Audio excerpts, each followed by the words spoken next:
అందరికీ శుభోదయం. ఈరోజు 10థ్ క్లాస్‌లోని ఇంపార్టెంట్ ప్రశ్న అయినటువంటి 2 మార్కులకు చాలా ఇంపార్టెంట్ అయినటువంటి ఫస్ట్ లెసన్ నేపథ్యం గురించి తెలుసుకుందాం రండి. ఈ పాఠం మాతృభావన అంటే అమ్మ ప్రేమ అని తల్లి ప్రేమ అని అర్థం. ఈ పాఠం యొక్క నేపథ్యం ఏంటి అనంటే శివాజీ మహారాజు ఉండేవాడు. ఇతనికి మంత్రిగా సోందేవుడు ఉండేవాడు. శివాజీ సోందేవునితో ఆజ్ఞాపిస్తాడు ఏమని? కళ్యాణి దుర్గాన్ని జయించమని.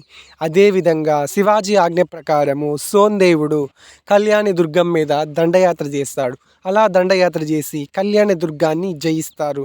తమ వశం చేసుకుంటారు. అలా చేసుకున్న తర్వాత సోందేవుడు ఈ విజయాన్ని చాటుకునేదానికి ఆ నగరం నుంచి ఒక స్త్రీని బందీలుగా తీసుకొస్తాడు. ఎక్కడికి? శివాజీ వద్దకు.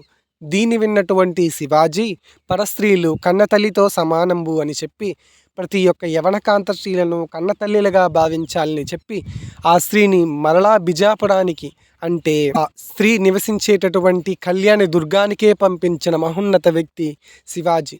సగౌరవంగా ఎత్ర నారిస్తూ పూజ్యంతే రమంతే తత్ర దేవతః అంటే ఎక్కడైతే స్త్రీలు పూజింపబడతారో అక్కడ దేవతలు ఆనందిస్తారు అని చెప్పి శివాజీ సోందేవునితో ఆజ్ఞాపిస్తాడు.